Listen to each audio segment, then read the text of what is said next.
मुझे घर आए हुए अभी 2 दिन हो गया था। मैंने सोचा क्यों ना दीपा भाभी से मिला जाए।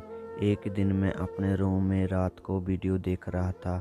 उस समय लेटा था। उसी समय अचानक से मेरे रूम में किसी के आने की आहट हुई तो मैं झट से अपना लोअर पहन लिया।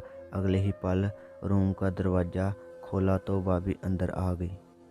मैंने बोला भाभी कुछ काम था? भाभी बोली हाँ, तुम्हारे भैया अभी तक नहीं आए हैं। मेरे मोबाइल से उन्हें कॉल नहीं लग रहा। क्या तुम अपने फ़ोन से उन्हें कॉल लगाकर मेरी बात करवा दोगे? मैंने उठते हुए बोला हाँ, क्यों नहीं, आप खुद ही फ़ोन लगाकर बात कर लीजिए।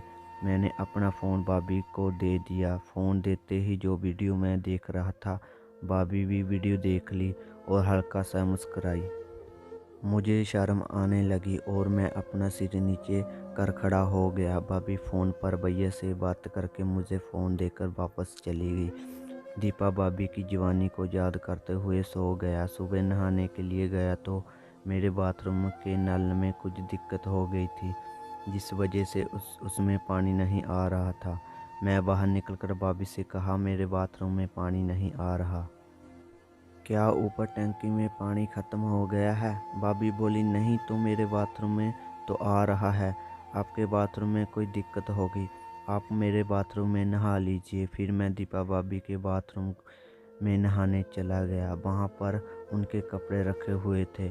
मैं उनके कपड़े को अपने सीने से लगाकर चिपका लिया। फिर मैं नहाकर अपने रूम में आ गया। फिर मैंने प्लम्बर को फ़ोन लगाया लेकिन वह नहीं आया, जिस वजह से दूसरे दिन भी मेरे बाथरूम का नल ठीक नहीं हुआ। मैंने भाभी के बाथरूम में जाने के लिए उससे फिर से पूछा तो वह बोली तुम मेरे बाथरूम में नहाते तो गंदगी क्यों फैलाते हो? फिर मैं भाभी से माफ़ी मांगा और बाथरूम के अंदर चला दिया। भाभी भी मुस्कुराकर वहाँ से चली गई। एक दिन घर पर कोई नहीं था। खाने का टाइम हो गया था। वह मेरे कमरे में खाना लेकर आई। मैं रूम में लेटा हुआ था। भाभी मुझे ऐसा लेटा देखकर मुस्कुरा दी। मैंने भी सोच लिया कि आज भाभी को नहीं छोड़ूंगा। मैं जानबूझकर उनके करीब जाकर बैठ गया। तभी खाना खाते समय सब्जी भाभी के साड़ी पर गिर गई। फिर वह अपना कपड़ा चेंज करने के लिए चली गई। जब वह कपड़ा चेंज करके आई तो मैं उन्हें किस कर लिया। इस पर भाभी चुप रही, कुछ नहीं बोली। फिर खाना खाने के बाद भाभी बोली सुधर जाओ वरना मैं सबक सिखा दूंगी। फिर मुस्कुराकर चली गई। मैं समझ गया कि भाभी को भी मेरी हरकतें अच्छी लगने लगी। दूसरे दिन भैया एक हफ्ते के लिए काम से बाहर चले गए और उसी दिन भाभी पापा को भी किसी रिश्तेदार की शादी में जाना था तो वे दोनों भी चले गए। अभी कुछ दिनों के लिए हम दोनों अकेले घर पर थे। भाभी जाते वक्त मुझे बोली कि अपनी भाभी का ध्यान रखना। मैंने कहा ठीक है। फिर भाभी रसोई में जाकर काम करने लगी और मैंने गेट का दरवाज़ा बंद कर लिया। फिर अपने कमरे में जाकर सब कुछ ठीक ठाक किया। नई चादर वगैरह बिछाकर कमरा टनाटन कर लिया।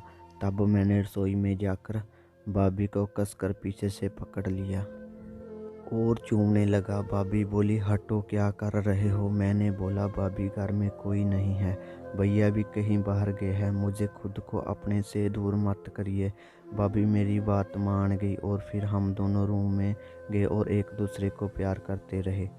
तो दोस्तों ये थी हमारी कहानी। कैसी लगी आपको? वीडियो को लाइक करके चैनल को सब्सक्राइब कर लीजिए। अगर वीडियो अच्छी लगती है तो चैनल को सब्सक्राइब कर लीजिए।